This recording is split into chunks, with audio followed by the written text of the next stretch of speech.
Welcome to morning bulletin. Indiramma ఇళ్ల మంజూరులో అవినీతి సహించబోమని రాష్ట్ర రవాణా శాఖ మంత్రి పొంగులేటి శ్రీనివాసరెడ్డి స్పష్టం చేశారు.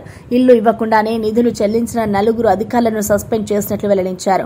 అలాగే లంచం అడిగిన ఇందిరమ్మ కమిటీ సభ్యుడిని పదవి నుంచి తొలగించారు.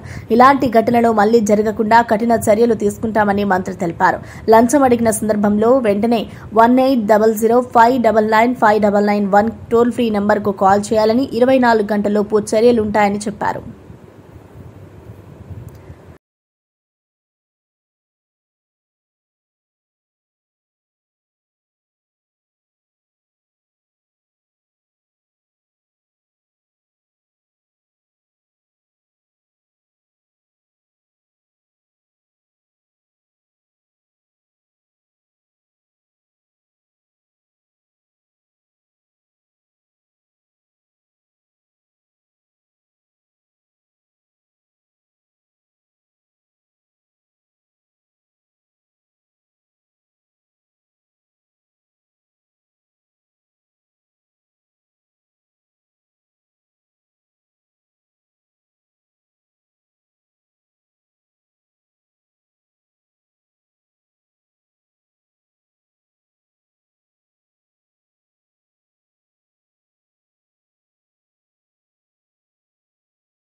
వైఎస్సార్ కాంగ్రెస్ పార్టీ విద్యార్థి యువజన విభాగాల ఆధ్వర్యంలో నిర్వహించిన చెలో మెడికల్ కాలేజీ కార్యక్రమాన్ని విజయవంతం చేసిన ప్రజలకు, విద్యార్థులకు, యువతకు కృతజ్ఞతలు తెలిపిన మాజీ ఆరోగ్య శాఖ మంత్రి విడుదల రజని కూటమి ప్రభుత్వంపై తీవ్ర స్థాయిలో విమర్శలు చేశారు. కేబినెట్లో హడావిడిగా ఒక జీవో తెచ్చి మెడికల్ కాలేజీల పీపీపీ కోసం టెండర్లు పిలవడం దారుణమని అన్నారు. గత వైసీపీ ప్రభుత్వంలో తీసుకున్న నిర్ణయాలు రాష్ట్ర ఖజానాపై భారమయ్యాయని విమర్శలు వినిపిస్తున్నాయి. చిత్తూరు జిల్లాలో వైసీపీ వర్గీయుల కోసం 2144 కోట్లతో ప్రీ బ్యాలెన్సింగ్ రిజర్వాయర్లు చేపట్టారని ఆరోపణలు ఉన్నాయి. నిబంధనలు ఉల్లంఘించడంతో ఎన్జీటీ సుప్రీంకోర్టుకు వెళ్లి కోర్టు పనులు నిలిపివేయించి 100 కోట్ల ఫైన్ విధించింది. అందులో 25 కోట్లు ముందుగా కట్టాలని ఆదేశించింది. దీంతో వైసీపీ చేసిన తప్పులకు ప్రస్తుత ప్రభుత్వం జరిమానా చెల్లించాల్సిన పరిస్థితి ఏర్పడింది. వాస్తవాలను తెలియజేసేందుకు అక్కడ పాల్గొని వాటిని ఈ కూటమి ప్రభుత్వం వల్లే ఈ కాలేజ్ ఆ రోజు జగనన్న హయాంలో ఎక్కడి వరకు పనులు జరిగినాయి అక్కడే ఆగిపోయాయి, ఎందుకు ఆగిపోయాయి అనేటువంటి వాస్తవాలని, రియాలిటీని, there is no graphics in this, no fabrications, ఈ రియాలిటీని, ఈ రియల్ కట్టడాల్ని మేము తీసుకొచ్చినటువంటి మెడికల్ కాలేజ్ దీని డెవలప్మెంట్స్ని ప్రజలకు మరొకసారి మన వాళ్ళంతా కూడా అక్కడికి వెళ్ళి అక్కడే నిలబడి చక్కగా ఎక్స్ప్లెయిన్ చేస్తూ ప్రజలకు తెలియజేసినటువంటి పరిస్థితులు ఇప్పటిదాకా కూడా మనం చూసాం. స్టేట్ మొత్తం కూడా చాలా చక్కగా ఈ కార్యక్రమం జరిగింది. ఈ ప్రైవేటైజేషన్ అనేటువంటి ఆలోచనని కంప్లీట్గా మీరు వెనక్కి తీసుకోవాలి, ఈ జీవోని రద్దు చేయాలి, ఈ ఆలోచనని విత్డ్రా చేసుకోవాలి, ఈ ఆలోచనని వెనక్కి తీసుకోవాలి, ఇది చాలా తప్పు అని చెప్పి పెద్ద ఎత్తున ప్రజల నుంచి వస్తున్నటువంటి ఒక ఆవేదన రోజు రాష్ట్ర వ్యాప్తంగా అన్ని జిల్లాల్లో ఉన్నటువంటి కాలేజెస్ దగ్గర ప్రజలందరూ కూడా వెళ్ళి ఈ వాస్తవాల్ని మరొకసారి ప్రజలకు పూర్తి స్థాయిలో కూడా దీన్ని చెప్పేటువంటి ప్రయత్నం ఈరోజు చేశారు. మరి ఇది గ్రాండ్ సక్సెస్ అయింది. ఇక నిన్నటి నుంచి మనం చూసాం ఈ కార్యక్రమాన్ని వైఎస్ఆర్ కాంగ్రెస్ పార్టీ పిలుపునిచ్చింది. ఈ కార్యక్రమానికి పెద్ద ఎత్తున జనం తరలి వస్తున్నారు, వచ్చే అవకాశం ఉందని చెప్పి అధికార పార్టీ కూటమి ప్రభుత్వం గెస్ట్ చేస్తుంది. ఈ గెస్ట్ చేసిన దగ్గర నుంచి ఏం చేసిందంటే నిన్నటి నుంచి చూస్తూ ఉన్నాం, నిన్న నైట్ నుంచి ఎక్కడికక్కడ రాష్ట్రంలో అన్ని జిల్లాల్లో ఎక్కడికక్కడ ఏ జిల్లాల్లో ఏ మెడికల్ కాలేజెస్ ఉన్నాయో అక్కడ ఉన్నటువంటి ఆ యొక్క వైఎస్ఆర్ కాంగ్రెస్ పార్టీ నాయకుల మీద ఇక హౌస్ అరెస్ట్లు అని చెప్పేసి ప్రజల్ని రావద్దని చెప్పి వస్తే కేసులు పెడతామని కొన్ని చోట్ల నోటీసులు ఇచ్చి ఇంకొన్ని చోట్ల అసలు నోటీసులు కూడా ఇవ్వకుండా ప్రివెంటివ్ అరెస్ట్ అని చెప్పి ఏ విధంగా గృహ నిర్బంధం చేశారో, ఏ విధంగా అడ్డంకులు క్రియేట్ చేశారో, ఏ విధంగా భయప్రాంతులకు గురి చేశారో మనం చూస్తూ ఉన్నాం. ఉన్నటువంటి ప్రజలు ఏ మాత్రం కూడా భయపడకుండా ఇది నిజం, ఇది మా భవిష్యత్తు, ఇది మా ఆరోగ్య భద్రతకు సంబంధించినటువంటి అంశం, జగన్ గారు మాకు ఇచ్చినటువంటి ఈ యొక్క ఆస్తిని, జగన్ గారు మాకు తీసుకొచ్చినటువంటి ఈ యొక్క కాలేజీలని, ఈ యొక్క చక్కటి కార్పొరేట్ హాస్పిటల్స్ని మేము కోల్పోదలుచుకోలేం. ఖచ్చితంగా మేము వెళ్ళి వాస్తవాల్ని ప్రజలకు తెలియజేయాలి. మేము సీఎం చంద్రబాబు సమక్షంలో వైఎస్సార్ కాంగ్రెస్ పార్టీ ఎమ్మెల్సీలు మరి రాజశేఖర రెడ్డి, కళ్యాణ్ చక్రవర్తి, కర్రి పద్మశ్రీ టీడీపీలో చేరారు. ఈ సందర్భంగా మరి రాజశేఖర రెడ్డి మాట్లాడుతూ తాను ఇప్పటికే మార్చి 19న ఎమ్మెల్సీ పదవికి రాజీనామా సమర్పించానని తెలిపారు. అయితే తన రాజీనామాను మండలి చైర్మన్ ఇంకా ఆమోదించలేదని వెల్లడించారు.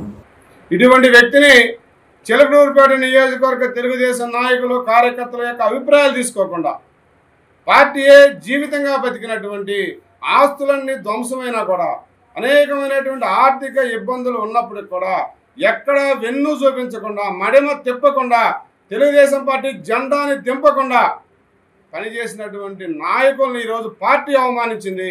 అది తీవ్ర మనోవేదన కలుగుతా ఉంది. ఈరోజు మాకు 25 సంవత్సరాలు పోరాటం చేశాం ఒక మరి రాజశేఖర అనేటువంటి వ్యక్తితో. దాదాపు 2005 నుంచి 2010 వరకు ఈ నాదెండ్ల మండలం చిలకలూరుపేట నియోజకవర్గంలో కేసు లేనటువంటి నాయకుడు లేడు, కేసు లేనటువంటి కార్యకర్త లేడు, జైలు పంపించినటువంటి వ్యక్తే లేడు. అందరూ రేపు రాజీనామా చేయబోతున్నాం. ఇది ఎవరు చెప్పినా ఆగేది కాదు. మీరు నిర్ణయాలు కరెక్ట్ చేసుకోవాలి. మేము మా రక్తాన్ని ధారపోసి మా కుటుంబాలను వదిలేసి ఈరోజు మేము పార్టీని ఈ స్థాయిలో ఈ నియోజకవర్గంలో ఉంచగలిగాం. మాజీ ముఖ్యమంత్రి జగన్ పాలనలో 5 ఏళ్ల పాటు ఒక్క వెటర్నరీ డాక్టర్ పోస్టు కూడా భర్తీ కాలేదని సీఎం చంద్రబాబు విమర్శించారు. ఖాళీగా ఉన్న వెటర్నరీ డాక్టర్ పోస్టులని త్వరలోనే భర్తీ చేసేందుకు ప్రభుత్వం సిద్దంగా ఉందని స్పష్టం చేశారు. పశుసంవర్ధక రంగం రైతుల ఆర్థిక అభివృద్ధి కీలకం కాబట్టి ఈ రంగానికి తగిన ప్రాధాన్యం ఇస్తామని అన్నారు. 3 balancing reservoirs in Chittoor district తీసుకొచ్చారు. ఇది 1 Mudiveedu, 2 TMC, నేతిగుంటపల్లి 1 TMC, Avulapalli 3.5 TMC. ఈ మూటి కూడా 2144 కోట్ల రూపాయలు ఎస్టిమేషన్ చేసి వీళ్ళందరూ టెండర్ కోసం వీళ్ళ మనుషుల కోసం ఇచ్చుకోవాలి కాబట్టి ఇచ్చేశారు. కన్సర్న్ మినిస్టరే వైలేట్ చేశారు. అప్పుడు ఎన్జిటి సుప్రీంకోర్టుకు పోతే వాళ్ళు వర్క్ స్టాప్ చేసి 100 కోట్ల రూపాయలు ఫైన్ వేసి 25 కోట్లు కట్టమంటే వీళ్ళు చేసిన తప్పుకి రాష్ట్ర ప్రభుత్వం 25 కోట్లు ఫైన్ కట్టింది. చేసింది తప్పు వీళ్ళు. ఆ తప్పుకి రాష్ట్ర ప్రభుత్వం ఎన్జిటికి చెప్పారు కాబట్టి కంపల్సరీ కట్టాల్సి వస్తే కట్టారు. రెండోది రాయలసీమ లిఫ్ట్ ఇరిగేషన్, ఇది కూడా ఇదే మాదిరిగా చేసి ఎన్జిటికి పోతే వర్కే నిలిపేశారు. 923 కోట్ల రూపాయలు డబ్బులు ఖర్చు పెట్టారు. ఎన్జిటి కోర్టు ఆర్డర్ చేసింది, ముందు ఎన్విరాన్మెంట్ క్లియరెన్స్ అవన్నీ తీసుకుంటే తప్ప మీరు చేయడానికి లేదని. అది కూడా వేస్ట్. ఆ ప్రాజెక్ట్ అంతా నిలిచిపోయే పరిస్థితి వచ్చింది. నేను ముందే చెప్పాను, 6300 క్యూసెక్స్ కోసం 6182 కోట్ల రూపాయలు అందరినీ ఒక శాంక్షన్ చేసి ₹1 ఖర్చు పెట్టలేదు. ప్రకాశం ఇక్కడే మొత్తం 2000 ఇందిరమ్మ రాజ్యం పేరుతో ఇళ్ల నిర్మాణం జరుగుతోందని చెప్పినా వాస్తవానికి ఇల్లు కూలగొట్టడమే జరుగుతోందని బీఆర్ఎస్ వర్కింగ్ ప్రెసిడెంట్ కేటీఆర్ విమర్శించారు. 24 నెలల్లో ఒక్క ఇల్లు కూడా కట్టలేదని, కానీ వేలాది ఇల్లు మాత్రం కూలగొట్టారని సీఎం రేవంత్ రెడ్డిపై ఆరోపించారు. 4 నెలల్లో హైదరాబాద్ లో ఏం చేసినవా అంటే గరీబుల మీద వడుడు, ఇల్లు కూలగొట్టుడు, వాళ్ళకు కాగితాలున్నా కాగజాదున్నా మొత్తం తీసి అవతల వారేసి. పిల్లలు బ్యాగులు తీసుకునే టైం ఇస్తలేరు, వాటర్ బాటిల్ తీసుకునే టైం ఇస్తలేరు పిల్లలకు, స్కూల్ పిల్లలకు తీసుకోకుండా కూలగొట్టిపోతున్నారు ఇవాళ తప్ప. 24 నెలల ఒక్క కొత్త ఇటుక పెట్టిండా రేవంత్ రెడ్డి? ఎక్కడైనా హైదరాబాద్ లో ఇల్లు కట్టిండా? ఒక్క ఇల్లు కాదు, ఒక ఇటుక పెట్టిండా ఎక్కడైనా? కానీ ఇటుకలు కూలగొట్టినవి మాత్రం బొచ్చాడు ఉన్నాయి. 1 కాదు 2 కాదు. ఇక మీ కుకట్పల్లి ఎమ్మెల్యే సాబ్ ఇక్కడనే ఉన్నాడు. కుకట్పల్లిలో నాకు ఫోన్ చేసిండు కృష్ణన్న, అన్న మా దగ్గర బుచ్చమ్మ అని ఒక ఆమె చచ్చిపోయింది ఉరి పోసుకొని అన్నాడు. ఏమైంది అంటే హైదరాబాద్ వచ్చి ఆమె ఇంటి మీద స్టిక్కర్ వేసింది, నీళ్లు కూడా కొడతామని నోటీస్ వేసింది. వేసే వరకు హైదరాబాద్ తిన్నది, తిని వాళ్ళ బిడ్డ ఇంటికి ఏడ్చిందంట. రాత్రి అంతా ఏడ్చింది. ఆయనతో రాత్రికి ఉరి పోసుకొని వాళ్ళ బిడ్డ ఇంటికి చచ్చిపోతే నేను కూడా పోయొచ్చి కలిసి ఆ బిడ్డకు వాళ్ళకి ధైర్యం చెప్పొచ్చిన. అంటే ఇందిరమ్మ ఇల్లు, ఇందిరమ్మ రాజ్యం అంటే గిదేనా? వచ్చి గరీబ్ కాలంలో వరుడు, కూలగొట్టుడు, ఇంట్లో ఆడవాళ్ళు పిల్లలు ఉండగా కూడా రేకులు కొట్టి పారేసుడు. ఒక్కసారి యాడ్ చేసుకోండి, కేసీఆర్ గారు 10 ఏళ్ళు ప్రభుత్వంలో ఉండే, మనం ఇప్పుడు చేసినాం ఈ పని, కూలగొట్ట పని. ఏం చేసింది కేసీఆర్? మీకు ఏం చేసిందంటే 1,00,000 మందికి తెలుసో తెలియకనో గవర్నమెంట్ జాగాలో ఇల్లు కట్టుకుంటే 1,00,000 మందికి హైదరాబాద్ లో పట్టాలు ఇచ్చిన నాయకుడు కేసీఆర్. జీవో నంబర్ 50 అదొకటే కాదు, 1,00,000 డబల్ బెడ్రూమ్ ఇల్లు కట్టిండు కేసీఆర్. ఇలా కొల్లూరు పోయినా మీరు చుట్టుపక్కల ఎటు పోయినా మీ గల్లవర్త మీ చిత్తారామ బస్తీలో కానీ ఇంకొకడ కానీ కుక్కపల్లిలో కూడా ఇల్లు ఏడ జాగ్రత్త కట్టినాం. జాగ్రత్త లేకపోతే హైదరాబాద్ బయట పోయి ఆడ కూడా కట్టినాం. 1,00,000 డబల్ బెడ్రూమ్ ఇల్లు హైదరాబాద్ కోసం కట్టినాం. ఒక్కొక్క కాన్స్టిట్యూన్సీకి 3,000 4,000 ఇల్లు హైదరాబాద్ లో ఇచ్చిన ఘనత. కృష్ణా జిల్లాల కేటాయింపులో తెలంగాణకు అన్యాయం జరిగిన చరిత్రను గుర్తు చేస్తూ BRS party general secretary Soma Bharat Kumar Congress పై తీవ్ర విమర్శలు చేశారు. ఉమ్మడి ఆంధ్రప్రదేశ్ కాంగ్రెస్ ప్రభుత్వం కుదిర్చిన ఒప్పందంతో 299 టీఎంసీలు తెలంగాణకు 511 టీఎంసీలు ఆంధ్రప్రదేశ్ కు కేటాయించబడ్డాయని పేర్కొన్నారు. ఆ కాలంలో కేంద్రంలో కూడా కాంగ్రెస్ ప్రభుత్వమే ఉన్నదని గుర్తు చేశారు. అయితే ఆ ఒప్పందం కారణంగా ఉమ్మడి రాష్ట్రంలో తెలంగాణకు 100 టీఎంసీలకు మించి నీరు అందలేదని వివరించారు. తరతరాలుగా కాంగ్రెస్ తెలంగాణకు అన్యాయం చేస్తూ వచ్చిందని ఆరోపించారు. తెలంగాణకి కృష్ణా జలాలు రాలేదు. ఇదంతా మీ నాయకత్వంలో మీ నిర్వాహకంలో జరిగిన మోసం. ఇవాళ ఒక ప్రొసీడింగ్ ఉన్నది, అది 1 సంవత్సరానికి మాత్రమే అది కంటిన్యూ చేయండి అని అడిగిన కేంద్ర ప్రభుత్వము. తర్వాత ఆర్బిట్రేటర్స్ వాళ్ళు ఎవరైనా, ఇది కేంద్ర ప్రభుత్వం నుంచి వచ్చిన వాళ్ళు ఎవరైతే ఉంటారో మధ్యవర్తిత్వం చేస్తూ ఉన్నారు. వాళ్ళు అభ్యర్థన మేరకి 1 సంవత్సరం కోసం, ఆ తర్వాత 2016లో 50% ఖచ్చితంగా వాడుకోవాలి ఈ జలాలని మీరు నిర్ణయం చేసేదాకా అనేది ఆ డిమాండ్ కూడా కేసీఆర్ గారే పెట్టినారు. ఇవన్నిటిని కప్పిపుచ్చడం అనంటే ఏమన్నట్టు? డిజానెస్టీ. ముఖ్యమంత్రి గారు దురుద్దేశంతో డిజానెస్టీతో మాట్లాడుతూ ఉన్నారు. ముఖ్యమంత్రి గారే ప్రొసీడింగ్స్ని ఉటంకించకుండా తను నోటుకొచ్చినట్టు మాట్లాడితే అది ప్రభుత్వం ఎట్లా అవుతుంది? ముఖ్యమంత్రిని ముఖ్యమంత్రిగా గౌరవించుకోవాలి కదా. నువ్వు అబద్ధాలు ఆడితే మీ నోరు మూసుకొని ఎట్లా కూర్చుంటాము? ఎంతసేపు తెలంగాణని ముంచాలే, ఆంధ్రప్రదేశ్కి ఉపయోగపడాలి, ఆంధ్రప్రదేశ్కి ఫేవర్ చేయాలి. నువ్వు తెలంగాణ ఏర్పడిన తర్వాత తెలంగాణ ముఖ్యమంత్రిగా ఉంటూ ఇంత డిజానెస్టీగా ఇంత నీతిబాహ్యంగా నువ్వు పనిచేస్తే నోరు మూసుకొని ఎట్లా కూర్చోమని అంటారు? కేసీఆర్ గారు చేసిన మొత్తం అన్ని ప్రయత్నాలన్నీ మీరు చూస్తూనే ఉన్నారు. వినోద్ గారు మొత్తం అంతా ఎక్స్ప్లెయిన్ చేసినారు. కేసీఆర్ గారు కృషి లేకుంటేనే ట్రైబ్యునల్ ఫామ్ అయిందా? సిగ్గుండాలండి ఇది ఇట్లాంటి అబద్ధాలు మాట్లాడేదానికి. అది కూడా ముఖ్యమంత్రి స్థాయిలో ఉండి మీరు అబద్ధాలు మాట్లాడితే ప్రజలంతా ఏం చేయాలి? ప్రజలు కూడా అబద్ధాలు మాట్లాడాలా? ఇదేనా సందేశం మీరు ఇచ్చేది? మీ ప్రభుత్వం తెలంగాణలో కాంగ్రెస్ ప్రభుత్వం ఏర్పడిన నుంచి మీరు చేసిన పని ఒక్కటన్నా ఉందా? ఒక ఇంచు ముందు కదా, 1 సెంటీమీటర్ ముందుకు పోయిన ప్రాజెక్టులు, కట్టిన ప్రాజెక్టుని మూలబెట్టినారు. ఇవాళ 10 సంవత్సరాలు 9.5 సంవత్సరాలు ఒక్క చెరువు దిగినదండి. వరదలు వస్తాయి, ఇవాళ చెరువులన్నీ దిగుతూ ఉన్నాయి, నీరంతా నేలపాలవుతూ ఉంది, ఇండ్లని ధ్వంసం చేస్తున్నాయి, నగరాలని పట్టణాలను ధ్వంసం చేస్తూ ఉన్నది, ఆస్తులు నాశనం అయిపోతూ ఉన్నాయి, పంట పొలాలు నాశనం అయిపోతూ ఉన్నాయి. ఏమి చేయలేక బండాలు వేస్తే ప్రజలు ఊకోరండి. ఖచ్చితంగా ప్రజలు గమనిస్తారు. మీరు అనుకుంటారు ప్రజలు తెలివి తక్కువ వాళ్ళని. ప్రజలు మీకు ఖచ్చితంగా తగిన గుణపాఠం నేర్పుతారు. కాంగ్రెస్ పార్టీకి ధాన్యం టెండర్లలో భారీ స్థాయిలో అవినీతి చోటు చేసుకుందని మాజీ ఎమ్మెల్యే పెద్ది సుదర్శన్ రెడ్డి ఆరోపించారు. ముఖ్యమంత్రి రేవంత్ రెడ్డి, మంత్రి ఉత్తమ్ కుమార్ రెడ్డి కలిసి వేల కోట్ల రూపాయలను దోచుకున్నారని ఆయన విమర్శించారు. ఇంత పెద్ద కుంభకోణం వెలుగులోకి వచ్చినా సంబంధిత శాఖ ఎలాంటి చర్యలు చేపట్టకపోవడం అనుమానాలకు తావిస్తుందని ప్రశ్నించారు. ప్రజల ధనాన్ని దోచుకున్న వారిపై తక్షణమే దర్యాప్తు జరిపి కఠిన చర్యలు తీసుకోవాలని పెద్ది సుదర్శన్ రెడ్డి డిమాండ్ చేశారు. సంబంధించి బీఆర్ఎస్ రాష్ట్ర పార్టీ చాలా స్పష్టంగా మా బీఆర్ఎస్ వర్కింగ్ ప్రెసిడెంట్ కేటీఆర్ గారు ఇదే వేదిక నుంచి మొదటి ప్రెస్ మీట్ లో ప్రకటించినట్టుగా ప్యాడీ టెండర్ల కుంభకోణం జరుగుతున్నది. టెండర్ల రూపంలోనే ఈ రాష్ట్ర ముఖ్యమంత్రి రేవంత్ రెడ్డి, సివిల్ సప్లైస్ మంత్రి ఉత్తమ్ కుమార్ రెడ్డి యొక్క స్వార్థ బుద్ధితోటి ఈ రాష్ట్రంలో రైతులు పండించినటువంటి ధాన్యాన్ని చెమట చుక్కను టెండర్ల రూపంలో గ్లోబల్ టెండర్ల రంగుబూసి వేల కోట్ల రూపాయలు దండుకుంటున్నారని చెప్పి మా కేటీఆర్ గారు చెప్పినట్టే అందులో తప్పు జరిగిందని, తప్పు నిజమేనని తెలంగాణ రాష్ట్ర కాంగ్రెస్ పార్టీ ప్రభుత్వం నడిపేటువంటి క్యాబినెట్, ముఖ్యమంత్రి రేవంత్ రెడ్డి గారి అధ్యక్షతన ఇటీవల జరిగినటువంటి లాస్ట్ క్యాబినెట్ తేల్చింది. 65,90,00,000 రూపాయల జప్తును ఏజెన్సీలో సంబంధించినటువంటి ఈఎండి జప్తు చేయాలని చెప్పి జీవో నంబర్ 15 విడుదల చేసింది. మొట్టమొదటిసారి ఒక క్యాబినెట్ ఆమోదించినటువంటి జప్తు సొమ్ము ఇది. సహజంగా ఏ డిపార్ట్మెంట్కి ఆ డిపార్ట్మెంట్లో జరిగేటువంటి అనేక టెండర్ల అగ్రిమెంట్లు ఎంఓయు వయలేషన్ జరిగినప్పుడు బిడ్డర్స్ పైన, టెండర్దారుల పైన ఆ డిపార్ట్మెంట్ హెచ్ఓడీస్ నిర్ణయం చేయడం అనేది సహజం. కానీ వాళ్ళ ధాన్యం టెండర్ల కుంభకోణానికి సంబంధించి ఎవరైతే బిడ్డర్స్ ఉన్నారో వారిపైన డిపార్ట్మెంటే చర్య ఎందుకు చేపట్టలేదు?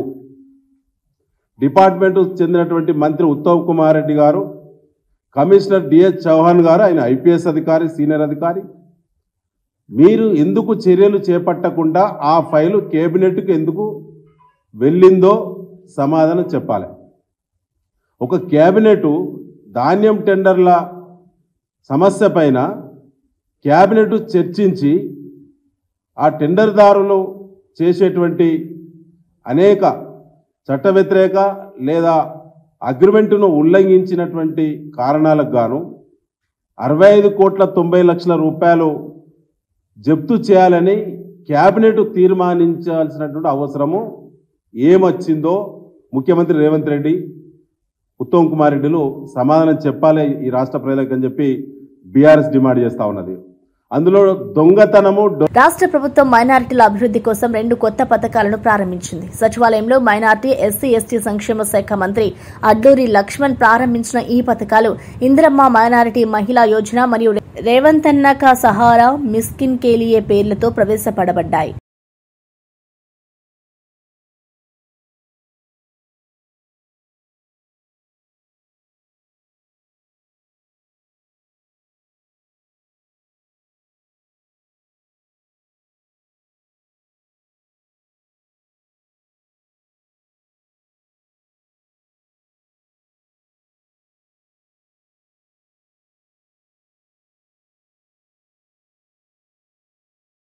ప్రజాశాంతి పార్టీ అధ్యక్షుడు కేఏ పాల్ అసెంబ్లీలో మీడియాతో మాట్లాడుతూ కూటమి ప్రభుత్వం నుంచి ఆయనకు ప్రాణహాని ప్రమాదం ఉందన్నారు. ఆ పార్టీ నేత చెప్పారు. ఆపరేషన్లో ఆయనకు అన్యాయం వైపు తీర్పులు వస్తున్నాయని, ఏపీ హైకోర్టు ఒక తీర్పులో తన చారిటీస్ ను ఆయన అన్న భార్య ఎస్తేరు రాణికి అప్పగించాలని చెప్పినట్లు తెలిపారు.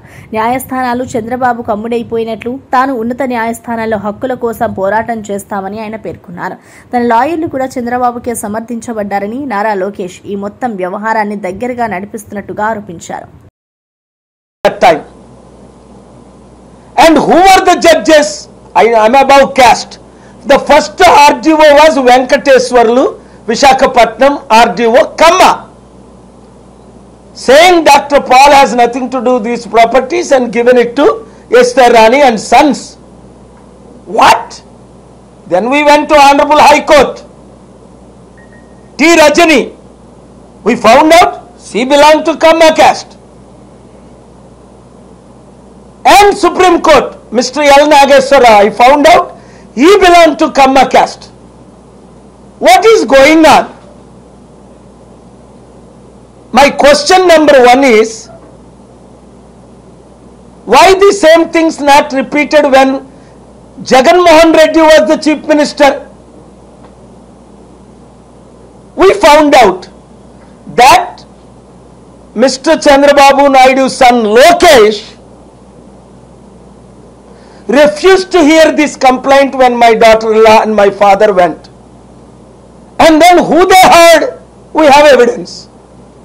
My brother's killer Esther Rani and sons are supported by these politicians, supported by some judges, supported by some judicial officers. I have the evidence. I told you 1 week ago, I will expose them. Today, they were exposed. Honorable C.J. Thakurji and along with this Honorable Justice Raghunandanji were there. I mentioned, Your Honor, if I am fit, why you want to make me unfit? Am I unfit? Please tell me. I am the most qualified person to argue any public interest litigations on the face of the earth. Chief Justice of America, John Roberts, my disciple, hears, respects, not passed orders in favor of Republicans and George Bush and Trump. How in this country, some judicial, I have utmost respect for the Supreme Court of India, Chief Justice Gawai ji, Vikram Nath ji bench, Suryakant ji bench and many others, Akai ji bench. I appeared before so many. But what is happening only in Andhra Pradesh High Court. Same thing happened between 2014 and 19. We investigated. One mediator came and told me that my lawyer is asking 200-300 crore to settle down with their lawyer and their judiciary. I don't want to name all of them yet, because I have written a letter to Honorable Chief Justice in final corrections. I am meeting the President of India, Law Minister of India, Chief Justice of India, and I will expose this nationally, globally. How come my brother's killer, his wife Esther Rani, and sons have nothing to do with the society? They have never been the members. But Sujata ji today heard their side lawyer again after the same matter been dismissed 6 times. Supreme Court of India, AP High Court, Telangana High Court, Visakhapatnam District Court, Visakhapatnam 4th Additional Court, Visakhapatnam Revenue Divisional Officer. How come 7th time you are entertaining the same matter, which is illegal, unethical, immoral? For 2nd time, such petition filed 4 months ago in Telangana High Court. Thank God for Telangana High Court. Justice Nagesh fined 1 crore rupees. So I am asking the Honorable Chief Justice of Andhra Pradesh, please hear my writ petition. Today I filed. Set aside the orders of Tilari ji, or I am going to the Supreme Court. ఆంధ్రప్రదేశ్లో ఉల్లి రైతులకు పెద్ద ఊరట కలిగించే నిర్ణయం తీసుకుంది రాష్ట్ర ప్రభుత్వం. ప్రకృతి వైపరీత్యాలు సంభవించినప్పుడు కేంద్రం విపత్తు నిర్వహణ నిధుల కింద హెక్టార్కు 17,500 మాత్రమే అందిస్తుందని వ్యవసాయ శాఖ మంత్రి అచ్చెన్నాయుడు తెలిపారు. కానీ రాష్ట్ర ప్రభుత్వం రైతుల పక్షాన నిలిచి ఉల్లి పండించే ప్రతి రైతుకు హెక్టార్కు 50,000 నష్టపరిహారం అందించాలని నిర్ణయించిందని ప్రకటించారు. ఆ రోజు ముఖ్యమంత్రి చంద్రబాబు నాయుడు ఊహించని నిర్ణయం తీసుకున్నారని, రైతుల పక్షాన చారిత్రాత్మకంగా నిలిచే ఈ చర్యకు తన తరఫున హృదయపూర్వక అభినందనలు తెలియజేస్తున్నారని మంత్రి అచ్చెన్నాయుడు పేర్కొన్నారు. మాటలు చెప్పడమే తప్ప ప్రభుత్వం నుంచి ఆదుకున్నటువంటి సందర్భాలు లేవు. ముఖ్యమంత్రి గారు బాధలున్నా, ఆర్థికంగా సమస్యలున్నా నేను ఊహించినటువంటి నిర్ణయం తీసుకున్నారు. ఇప్పటి వరకు ప్రకృతి విపత్తు వస్తే డిజాస్టర్ మేనేజ్మెంట్ కింద కేంద్ర ప్రభుత్వం ఉల్లి పంటకి 1 హెక్టార్కి 17,500 రూపాయలు ఇస్తుంది. కానీ మన ముఖ్యమంత్రి గారు ఎవరైతే ఉల్లి పండించారో పండించినటువంటి ప్రతి రైతుకి హెక్టార్కి 50,000 రూపాయలు ఇవ్వాలని చెప్పి ప్రభుత్వం నిర్ణయం చేసింది. ఇది నభూతో నభవిష్యత్ ఎవ్వరూ ఊహించని విధంగా, ఊహకందని విధంగా ఈరోజు ముఖ్యమంత్రి చంద్రబాబు నాయుడు గారు నిర్ణయం తీసుకున్నారు. ఆయనకి వ్యవసాయ శాఖ మంత్రిగా హృదయపూర్వకంగా నేను అభినందిస్తున్నాను. సీఎం చంద్రబాబు సమక్షంలో వైఎస్సార్ కాంగ్రెస్ పార్టీ ఎమ్మెల్సీలు మరి రాజశేఖర రెడ్డి, కళ్యాణ్ చక్రవర్తి, కర్రి పద్మశ్రీ టీడీపీలో చేరారు. ఈ సందర్భంగా మరి రాజశేఖర రెడ్డి మాట్లాడుతూ తాను ఇప్పటికే మార్చి 19న ఎమ్మెల్సీ పదవికి రాజీనామా సమర్పించానని తెలిపారు. అయితే తన రాజీనామాను మండలి చైర్మన్ ఇంకా ఆమోదించలేదని వెల్లడించారు. ఆశిస్తూ మాకు ఎందుకంటే అవకాశం ఇచ్చినా కూడా ముందు 1 ఇయర్లో కూడా అసలు మీరు ప్రింట్ అండ్ ఎలక్ట్రానిక్ మీడియా వారు చూసి ఉంటారు. నేను 1 ఇయర్ కూడా ఈరోజు మీడియా ముందుకు రావడం జరగలేదు, ఎందుకంటే నాకు అవకాశం కల్పించలేదు. అలాగే కమ్యూనిటీ పరంగా ఫిషర్మ్యాన్ కమ్యూనిటీ నుంచి ఇచ్చినా కూడా వాళ్ళకి ఏ రకంగా సర్వీస్ కూడా నాకు చేసే అవకాశం కూడా ఇవ్వలేదు. సో గౌరవ ముఖ్యమంత్రి గారు ఆయన్ని ఇన్స్పైర్ అయ్యి, ఆయన ఒక ఆలోచనలు ఇన్స్పైర్ అయ్యి, అలాగే స్టేట్కి నారా చంద్రబాబు నాయుడు గారు లాంటి ముఖ్యమంత్రి చాలా అవసరం. సో ఆయన ఎంత కృషి చేస్తున్నారు అంటే మనం దాన్ని మెజర్ చేయలేము, ఇంత చేశారు ఎక్కువ ఇలాగని. సో మేమందరూ కూడా ఏంటంటే మేమందరూ కూడా కలిసి రాష్ట్ర అభివృద్ధి కోసం పనిచేయాలని చెప్పేసి, అలాగే మన ముఖ్యమంత్రి గారు అడుగుజాడల్లో నడవాలని చెప్పేసి పార్టీలో చేరాము. అలాగే డెఫినెట్లీ మేమందరూ కూడా పార్టీకి మంచి పేరు తీసుకొస్తాము. అలాగే వీఆర్ సర్వీస్ డెడికేటెడ్. కొన్ని అనివార్య కారణాల వల్ల మేము పార్టీ మారినా తిరిగి ఈరోజు మా సొంత గూటికి రావడం చాలా సంతోషంగా ఉంది. ముఖ్యంగా మన గౌరవ ఎమ్మెల్సీ గారు చెప్పినట్టు నేను రాజీనామా చేసి నా పార్టీ సభ్యత్వానికి మరియు ఎమ్మెల్సీ పదవికి ఇంచుమించు ఈ రోజుతో 13 నెలలు అయింది. మా హక్కుల్ని హరించి మా శాసనమండలిలో చైర్మన్ గారు మా రాజీనామాలని ఆమోదించక మమ్మల్ని అటు ఇటు కాకుండా ఇరకాటంలో పెట్టి చాలా ఇబ్బందులకు గురి చేశారు. ఈరోజు బేషరతుగా మేము ఒక డెసిషన్ మీద నిల్చున్నప్పుడు మా యొక్క డెసిషన్కి గౌరవం లేకుండా మమ్మల్ని చాలా ఇబ్బంది పెట్టడం జరిగింది.